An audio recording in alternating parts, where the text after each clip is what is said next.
Hello friends, welcome to my YouTube channel nursing solutions. तो आज की वीडियो में हम community health officer recruitment 2022 Punjab के कुछ प्रीवियस क्वेश्चंस हैं, उनको डिस्कस करेंगे। तो लेट्स स्टार्ट। हमारा पहला क्वेश्चन है, pentavalent vaccine is given at 4 8 12 weeks, 5 10 15 weeks, 6 10 14 weeks और 4 8 16 वीक्स। सो जो हमारा पेंटावेलेंट वैक्सीन होता है उसमें हम 5 डिजीजेस के लिए बेबी को वैक्सीनेट करते हैं। और वो जो डिजीजेस हैं वो कौन कौन सी हैं? That is diphtheria, pertussis, tetanus, hepatitis B और Hib. Hib is haemo haemophilus influenza type B. और हम ये बच्चे को कब कब लगाते हैं? ये हम लगाते हैं पेंटावेलेंट की फर्स्ट डोज 6 वीक्स पे लगती है, सेकेंड डोज 10 वीक्स पे लगती है और थर्ड डोज 14 वीक्स पे लगती है। So correct answer is option number C, that is 6 10 14 weeks. And जो रूट रहेगा for pentavalent that is intramuscular and site is the lateral aspect of the thigh. Now the next question is, a protozoal disease caused by infection with parasites of the genus Plasmodium is typhoid, malaria, dengue और ड्रैकुलियासिस। सो जो Plasmodium की वजह से कौन सी disease होती है? तो Plasmodium की वजह से मलेरिया होता है। और already there are 4 types of plasmodium. Plasmodium vivax है, प्लाज्मोडियम फेल्सीपेरम है, प्लाज्मोडियम ओवेल है और प्लाज्मोडियम मलेरिया है। जिनमें से जो हमारा प्लाज्मोडियम फेल्सीपेरम होता है वो सबसे ज्यादा डेंजरस होता है। Now the next question is, all of the following infections are transmitted through exposure to infectious blood are all except, and the options are hepatitis B, hepatitis C, HIV और hepatitis E। तो इसमें जो हमारा hepatitis B है, hepatitis C है और HIV है, that is haemo influenza deficiency virus. ये तीनों हमारी ब्लड बोन इन्फेक्शंस हैं जो कि sexual intercourse with the infected person, intravenous drug abuser, ठीक है, अगर कंटेमिनेटेड ब्लड ट्रांसफ्यूज हुआ है उसकी वजह से, निडल स्टिक इंजरी की वजह से, मल्टीपल सेक्सुअल पार्टनर्स की वजह से होता है। ठीक है, लेकिन जो हमारा हेपेटाइटिस सी है, it the route mode of transmission of hepatitis E is faeco oral route, same as hepatitis A. तो हेपेटाइटिस बी जो है वो ब्लड से नहीं होता, it is by contaminated food or water, or the mode of transmission is fecal oral route. Now the next question is, the virus that causes dengue is arbovirus, flavivirus, retrovirus और DNA virus. So जो हमारा dinghy है, again dinghy it is a disease, ठीक है, जो कि फ्लैवी virus से होती है, it is a viral disease. And mosquito जो है वो इसका वेक्टर है। ठीक है, एडीज हमारा जो है मॉस्किटो, वो इसका वेक्टर है। तो जो हमारा एडिस इजिप्टाई मॉस्किटो है, that is responsible for dinghy, मतलब वो डेंगी का वेक्टर है। Flavi virus it is a viral infection and dinghy is a haemorrhagic fever, जिसमें जो हमारा पेशेंट है उसका जो प्लेटलेट काउंट होगा वो कम हो जाएगा और पेशेंट को थ्रोम्बोसाइटोपिनिया हो जाएगा। Now the next question is, the modifiable risk factors of hypertension are of the following except। तो जो हमारा हाइपरटेंशन है, it is a non communicable disease. ठीक है, नॉन कम्युनिकेबल डिजीज वो डिजीजेस जो एक पर्सन से दूसरे पर्सन को नहीं फैलती है थ्रू क्लोज कॉन्टेक्ट। एंड इसमें हमारा हाइपरटेंशन है, डायबिटीज मेलाइटस है, देन हमारा क्या कहते हैं कोरोनरी हार्ट डिजीज है, कैंसर है, ये सारी नॉन कम्युनिकेबल डिजीजेस आती हैं। और हमेशा हर नॉन कम्युनिकेबल डिजीजेस के दो रिस्क फैक्टर्स होते हैं, मॉडिफाइबल और नॉन मॉडिफाइबल। मॉडिफाइबल वो रिस्क फैक्टर हैं जिनको हम चेंज कर सकते हैं, और नॉन मॉडिफाइबल वो फैक्टर्स हैं जो हमारे कंट्रोल में नहीं है, हम उनको नहीं चेंज कर सकते। तो इसमें इन्होंने बोला है कि मॉडिफाइबल रिस्क फैक्टर सारे हैं एक को छोड़ के। तो हमारा सॉल्ट इनटेक, ओबिसिटी और अल्कोहल, ये हमारे मॉडिफाइबल रिस्क फैक्टर हैं। हम सॉल्ट इनटेक को कंट्रोल कर सकते हैं, कम ले सकते हैं। ओबिसिटी एक्सरसाइज और फास्टिंग के थ्रू और प्रॉपर डाइट के थ्रू हम हमारे वेट को रिड्यूस कर सकते हैं। अल्कोहल ड्रिंकिंग हम क्विट कर सकते हैं, लेकिन जो हमारे कुछ जेनेटिक फैक्टर्स हैं, जैसे हमारी एज हो गई, रेस हो गया, जेंडर हो गया, फैमिली हिस्ट्री हो गई, जेनेटिक फैक्टर्स हो गए, ये हमारे कंट्रोल में नहीं होते हैं। तो ये जो फैक्टर्स हैं, they are the non modifiable risk factor for non communicable diseases. So the correct answer is option number D. Now the next question is, a group of diseases characterized by abnormal growth of cells capable of invading the adjacent tissues and even distant organ is called hypertension, cancer, coronary artery disease or diabetes mellitus. So the correct answer is option number B, that is cancer, क्योंकि cancer में there is abnormal growth of the cell. And cancer हमारा दो तरह का है, one is benign जो कि हमें एक ही जगह पे मिलेगा, and second one is metastatic जिसमें इन्होंने बताया है कि जो इन्वेड कर सकता है आसपास के टिश्यूज में या दूर के ऑर्गन्स में। So that cancer is known as metastatic cancer. Now the next question is, the adverse effects of obesity are all of the following except, and the options are hyperlipidemia, glucose intolerance, hypotension or coronary heart disease. So due to excessive obesity, the person के जो हमारे triglycerides होंगे, जो lipid profile होगी वो हमेशा ही abnormal आएगी। तो उसकी वजह से जो पेशेंट के there will be hyperlipidaemia in the blood, मतलब जो लिपिड कंसेंट्रेशन होगा वो ज्यादा होगा। Glucose intolerance will be there, glucose जो होगा ज्यादा होगा। हाइपर ग्लाइसीमिया हमें ज्यादातर देखने को मिलेगा। So due to the excessive lipid, that lipid or fats get accumulated into the heart, coronary heart, that lead to coronary heart disease। लेकिन इन ओबिसिटी में हमें हाइपोटेंशन नहीं मिलेगा। ठीक है, obesity में there are chances that patient may develop hypertension or increased blood pressure. So the correct answer is option number C, that is hypotension. Now the next question is, xerophthalmia can be controlled by administration of which of the following vitamin? Vitamin D, vitamin B6, vitamin A or vitamin E. So जो हमारा xerophthalmia है, it is a disease that is caused due to the deficiency of vitamin A. So option number C is the correct answer. So vitamin A is the correct answer. सो जीरोप्थेलमिया हो गया, night blindness हो गया, Bitot spot हो गया, ये सारा हमारा vitamin A deficiency से होता है। एंड ऑलरेडी हम अंडर 5 चिल्ड्रन में विटामिन ए सप्लीमेंटेशन देते हैं, जो कि हम 9 मंथ पे स्टार्ट करते हैं till 5 years, after every 6 month. ठीक है, 9 मंथ पे हम 1 लाख इंटरनेशनल यूनिट देते हैं, उसके बाद हम हर 6 महीने बाद 2 लाख इंटरनेशनल यूनिट देते हैं बच्चे को, जो कि टोटल 17 लाख इंटरनेशनल यूनिट बनता है 9 टाइम्स। इसी के अलावा जो हमारी डाइट है, हम बच्चे को बोलेंगे कि येलो फूड कंज्यूम करने हैं, लाइक पपाया हो गया, मैंगो हो गया, pumpkin, carrot, green leafy vegetable. ठीक है, इनमें जो विटामिन ए होता है वो सबसे ज्यादा होता है। तो ये सारे फूड प्रोडक्ट्स हैं जो कि कंज्यूम करने हैं।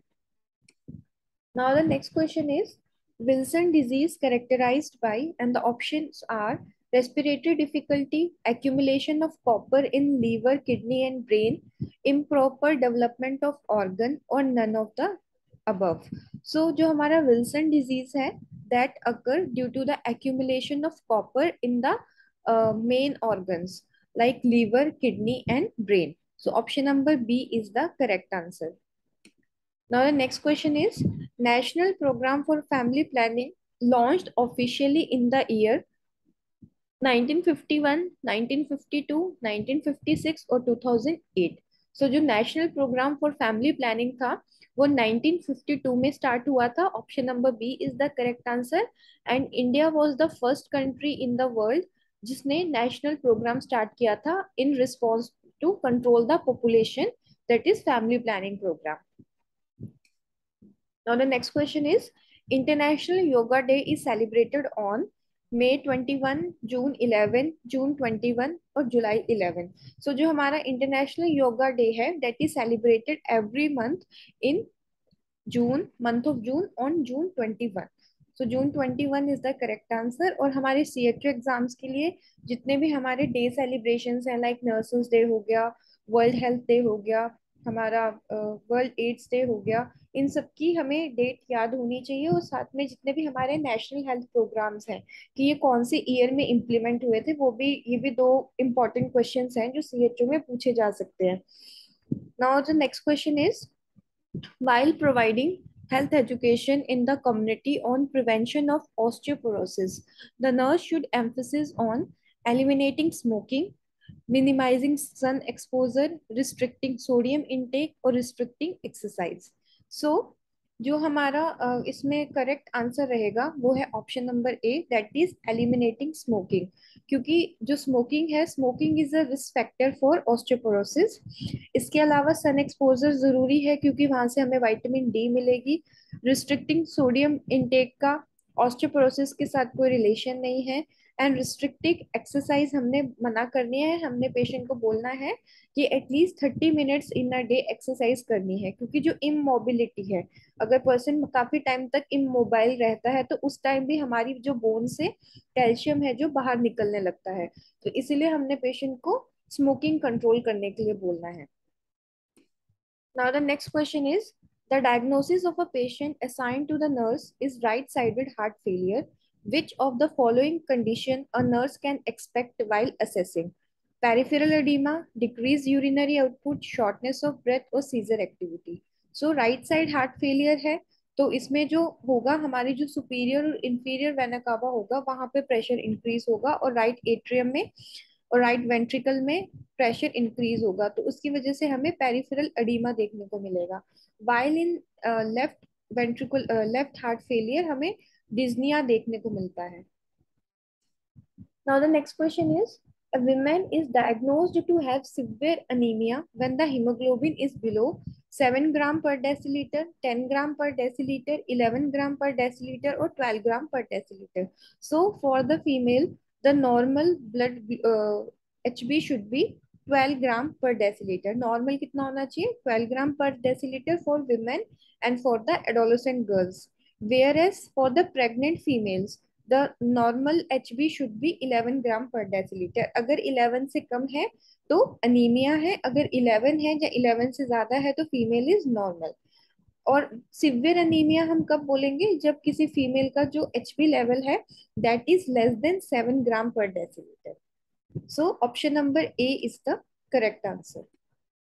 Now the next question is, flexible connective tissue that is attached to bone, the joint is called cartilage, tendon, nerves और मसल्स। मतलब जो कनेक्टिव टिश्यूज बोन को जॉइंट के साथ अटैच करते हैं उनको हम क्या बोलते हैं? तो the correct answer is cartilage. और इसके अलावा हमारा होता है लिगामेंट और टेंडन्स। टेंडन्स क्या होते हैं? Tendons are the connective tissue which connect bone to muscle. जो बोन को मसल के साथ ज्वाइन करेंगे उनको हम बोलेंगे टेंडन, और जो बोन टू बोन को एक दूसरे के साथ कनेक्ट करेंगे, दो बोन को एक दूसरे के साथ कनेक्ट करेंगे, उसको हम बोलेंगे लिगामेंट। सो कार्टिलेज क्या करता है? बोन को जॉइंट के साथ कनेक्ट करता है, टेंडन बोन को मसल के साथ ज्वाइन करता है, और लिगामेंट बोन को बोन के साथ ज्वाइन करता है। Now the next question is, vaccine to control diarrhea is pneumococcal vaccine, rota vaccine, Salk और हिब। सो डायरिया को प्रिवेंट करने के लिए हम अंडर 5 चिल्ड्रन को रोटा वायरस देते हैं। ठीक है, rota virus vaccine that is given orally 5 drops. और ये हम कब कब देते हैं? ये भी हम 6, 10 और 14 वीक्स पे देते हैं। न्यूमोकोकल कॉन्जुगेट वैक्सीन जो है हमारा, वो हम निमोनिया को प्रिवेंट करने के लिए देते हैं। And the route is IM and dose is 0.5 ml। And ये हम कब कब लगाते हैं? नीमो PCV की फर्स्ट डोज हम लगाते हैं 6 वीक्स पे, सेकेंड डोज लगाते हैं हम 14 वीक्स पे, एंड PCV बूस्टर हम लगाते हैं 9 मंथ पे अलोंग विद मीजल्स रूबेला। जो हमारा साल्क वैक्सीन है, Salk is the other name for IPV vaccine, that is inactivated polio vaccine, जो कि पोलियो की किल्ड फॉर्म है, तो उसको हम साल्क बोलते हैं। एंड हिप जो हमारा है वो हीमोफिलस इन्फ्लुएंजा टाइप बी है, जो कि हम पेंटावेलेंट के साथ लगाते हैं। Now the next question is, the key activities under menstrual hygiene scheme are safe disposal of sanitary napkin, sourcing and procurement of sanitary napkins, shortage and distribution of sanitary napkins, or all of these. So the government of India has initiated a program under which a menstrual hygiene scheme is one of the key factor। and इसमें क्या है कि जो girls rural area में रहती हैं उनको free of cost sanitary pads देने हैं। And that sanitary pad is known with the name of free days, ठीक है, उनका नाम फ्री डेज के नाम से है। और एक पैक में 6 पैड्स होते हैं। And it is a responsibility of the ASHA worker कि उन्होंने वो पैड हर फीमेल को देने हैं। और एक पैक के पीछे the ASHA worker will get the incentive of 1 rupee plus 1 free packet of sanitary napkin. So इसका जो करेक्ट आंसर है वो है ऑल ऑफ दीज, क्योंकि हमने मेंस्ट्रुअल हाइजीन को प्रमोट करना है, तो उसमें बताना है safe disposal of sanitary napkin कैसे करना है, और the things sourcing and procurement and storage and distribution, सारा जो पार्ट है वो मेंस्ट्रुअल हाइजीन स्कीम के अंडर आता है। Now the next question is, Mission Parivar Vikas is an initiative directed to promote antenatal care, promote breastfeeding, promote family planning, and promote safe sexual practices. So this is a new program that has been implemented by Government of India in some of the states. ठीक है, उन states में ये implement किया है जहाँ पे total fertility rate बहुत हाई है। ठीक है, लाइक बिहार हो गया, यूपी हो गया, राजस्थान हो गया। ठीक है, इन स्टेट्स में ये जो प्रोग्राम है ये इनिशिएट किया है। And TFR total fertility rate ज्यादा है, तो it this programme is related to control of family planning methods. ठीक है, प्रमोट फैमिली प्लानिंग मेथड्स, जिसमें कि हमारी जो कुछ फैमिली प्लानिंग मेथड्स हैं जिनको कि अडॉप्ट करने के लिए बोला है। So the correct answer is option number C.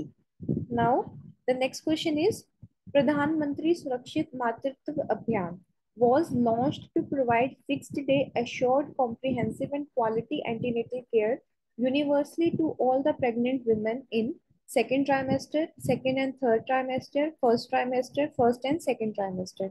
So जो हमारा PMSMA है, that is प्रधानमंत्री सुरक्षित मातृत्व अभियान, ठीक है, ये हम मदर को फिक्स्ड डे पे सर्विसेज प्रोवाइड करते हैं on 9th of every month. हर महीने की 9 तारीख पे जो mother second and third trimester में है, so the correct answer is option number B, second and third trimester में है, उनको सर्विसेज प्रोवाइड की जाती हैं। जैसे कि उनका ब्लड चेक करना है, BP चेक करना है, वेट चेक करना है, फीटल मॉनिटरिंग करनी है, उनका कोई भी ब्लड टेस्ट करना है, अल्ट्रासोनोग्राफी करनी है। ठीक है, ये सारी चीजें इनको फ्री ऑफ कॉस्ट दी जाती हैं। Iron, folic acid and calcium की टैबलेट्स जो है वो फ्री ऑफ कॉस्ट दी जाती है। Now the next question is, the oral contraceptive pack of Mala D contain 25 oral contraceptive pills and 3 iron tablets, 22 oral contraceptive pills and 6 iron tablets, 21 oral contraceptive pills and 7 iron tablets, 20 oral contraceptive pills and 8 iron tablets. तो जो हमारी माला D और Mala N है, they are the hormonal contraceptive pills, जिसमें कि हमारे progesterone और oestrogen दोनों हार्मोन्स होते हैं। एंड ये जो होती है, इनका जो पैक होता है, एक पैक में हमारे 21 ओरल कॉन्ट्रासेप्टिव मतलब 21 हार्मोनल पिल्स होती हैं और 7 हमारी आयरन टैबलेट्स होती हैं। And this packet should be taken on the 5th day of every menstrual cycle. ठीक है, हमने 5th डे पे स्टार्ट करनी है, और जब फीमेल को मेंसेस आते हैं at that time she should consume iron tablet, ताकि उसका जो आयरन लेवल है वो मेंटेन रहे। Now the next question is, the natural family planning method are all of the following except, and the option is abstinence method, cervical mucus method, basal body temperature method और use of condom। तो अगर हम बात करते हैं हमारे natural family planning method में, तो नेचुरल फैमिली प्लानिंग मेथड में हमारा एब्सटिनेंस आता है, मींस एब्सटिनेंस जिसमें कि abstain from any kind of sexual contact. Then हमारा कॉर्टस इंटरप्टस और coitus withdrawal method is there, lactational amenorrhoea method is there. इसके अलावा हमारा सर्वाइकल म्यूकस और बेसल बॉडी टेम्परेचर जो है वो हमारा बायोलॉजिकल मेथड है। Again it is a kind of a natural family planning method. लेकिन जो हमारा यूज ऑफ बैरियर मेथड है, use of condom, it come under as a barrier method. So the correct answer is option number D, that is use of condom, and it is a type of, ये सारे के सारे हमारे temporary family planning methods हैं। Now the next question is, India observe national vaccination day every year on 12th मार्च, 18 मार्च, 16 मार्च और 25th March. So the correct answer is 16 March. So on 16 March every year, India observe National Immunization or National Vaccination Day. Now the next question is the time interval between the invasion by an infectious agent and just appearance of the sign and symptom of the disease is known as latent period, quarantine, incubation period or termination period. So the time interval between the invasion मतलब कि जब micro organism patient की body में गया, जब person की body में agent ने एंटर किया और जब तक पहला साइन एंड सिम्टम नहीं आता है, उस टाइम पीरियड को हम बोलते हैं incubation period. So option number C is the right answer. Now, next question is hypertensive person should follow all of the following advices except quit smoking, reduce salt intake, do moderate exercise daily and drink more caffeinated beverages.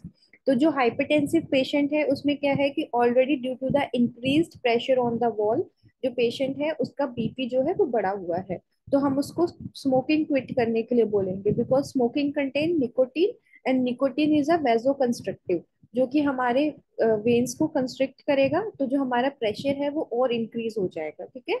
Salt हमने कम लेने के लिए बोलना है क्योंकि जितना body में salt रहेगा उतना वाटर रिटेंशन रहेगा और जितना वाटर रिटेंशन रहेगा तो पेशेंट को हाइपरटेंशन इंक्रीज हो सकता है. तो सॉल्ट लेस देन 5 ग्राम पर डे लेने के लिए बोलेंगे. Do moderate exercise regularly. So exercise is very much important for controlling non communicable disease. तो हमने पेशेंट को बोलना है as per the WHO guideline कि every day 30 minutes regular exercise करनी है और 150 minutes exercise in a week. ठीक है. इसके साथ साथ green vegetable and green more fruits and more vegetables consume करना है, एक्सरसाइज करना है, योगा करना है. ठीक है. और drink more caffeinated beverages again हम मना करेंगे. तो इसमें जो एडवाइस होगी हम ये क्विट स्मोकिंग बोलेंगे, रिड्यूस सॉल्ट इनटेक बोलेंगे एंड क्विट कैफिनेटेड बिवरेजेस बोलेंगे, लेकिन बोलेंगे कि आपने जो रेगुलर एक्सरसाइज है वो करनी है. Now the next question is which of the following is a water soluble vitamin and hence is required to be taken every day. तो अगर हम vitamins की बात करते हैं तो vitamin act as a micronutrient जो कि हमारी बॉडी को थोड़ी अमाउंट में चाहिए एंड vitamin हमारी बॉडी में ग्रोथ और हमारे टिश्यू ग्रोथ के लिए बहुत जरूरी है. तो ऑलरेडी वी नो कि we have two types of vitamin, one is water soluble, one is fat soluble. तो जो हमारे फैट सॉल्युबल है उनमें हमारे vitamin A, vitamin D, vitamin K and vitamin E आता है. इसके अलावा जो हमारे विटामिन बी और विटामिन सी है वो हमारे वाटर सॉल्युबल है जो कि यूरिन के थ्रू एक्सक्रीट आउट होते हैं, तो इसलिए हमें वो रोज लेने की जरूरत है. So the correct answer is option number C, that is vitamin C. Now the next question is which drug used in malaria during pregnancy? So, and the options are quinine, chloroquine, primaquine, or mefloquine. So during pregnancy, the drug of choice or the safe drug is quinine. So quinine should be uh, used for malaria during the pregnancy. Now the next question is which tubercular drug is bacteriostatic? मतलब जो कि bacteria की growth को रोकता है, बल्कि bacteria को किल नहीं करता, उसको रोकता है. बैक्टीरियोसिडल नहीं पूछा इन्होंने, स्टैटिक पूछा है. सो रिफैम्पिसिलिन, स्ट्रेप्टोमाइसिन, आइसोनियाजाइड और इथाम्ब्यूटोल. So correct answer is ethambutol. Rest all other ATT drugs are bactericidal in nature. Now the next question is non-steroidal oral contraceptive drug is levonorgestrel, centromen, progesterone pill और testosterone. सो जो हमने पहले national mission परिवार विकास किया था तो उसमें हमने देखा था कि फैमिली प्लानिंग को हमने प्रमोट करना है. तो उसमें ऑलरेडी गवर्नमेंट ऑफ इंडिया ने 2 कॉन्ट्रासेप्टिव्स इंट्रोड्यूस किए हैं, one is Antara and one is Chhaya. So Chhaya is the name for this centchroman जो कि एक non steroidal oral contraceptive pill है. और जो हमारा अंतरा है, अंतरा इज अ इंजेक्टेबल जिसमें कि हम जो हमारा MPA है that is mid oxy progesterone acetate, उसके लिए हम पेशेंट को इंजेक्शन लगाते हैं. ठीक है. So the correct answer is option number B, that is centchroman. Now the next question is a mother of 4-month-old female child asked the nurse regarding starting of weaning, that is complementary feeding. So the nurse advises the mother that weaning should be started when her baby is 4 months, 6 months, 8 months or 12 months. So the correct answer is option number B, that is 6 months. So weaning should be started after the baby has completed 6 months. जब बच्चा 6 महीने का पूरा हो जाता है तब हमने weaning start करनी है. तब तक हमने बच्चे को exclusive breast feeding पे रखना है. Now the next question, which of the following drug is most common used in the treatment of postpartum hemorrhage? Prostaglandin, oxytocin, estrogen or metformin. So the drug of choice for postpartum hemorrhage is option number B, that is oxytocin. Now the next question is, which immunoglobulin is present in breast milk? IgA, IgG, IgM or IgD. So breast milk में क्या present होता है? Breast milk में IgA जो antibody है वो present होती है. सबसे बड़ी immunoglobulin कौन सी है?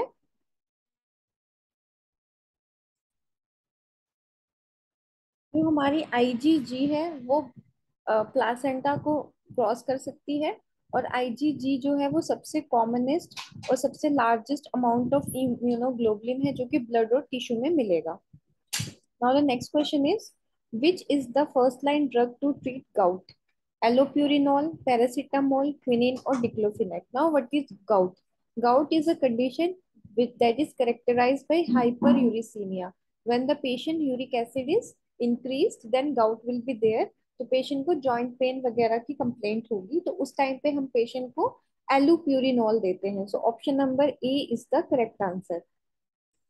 Now the next question is, case finding in PNR RNTCP, that is Revised National Tuberculosis Control Program, is based on sputum culture, sputum microscopy, X-ray, chest or tuberculin test. So for the RNTCP, it is based on sputum microscopy.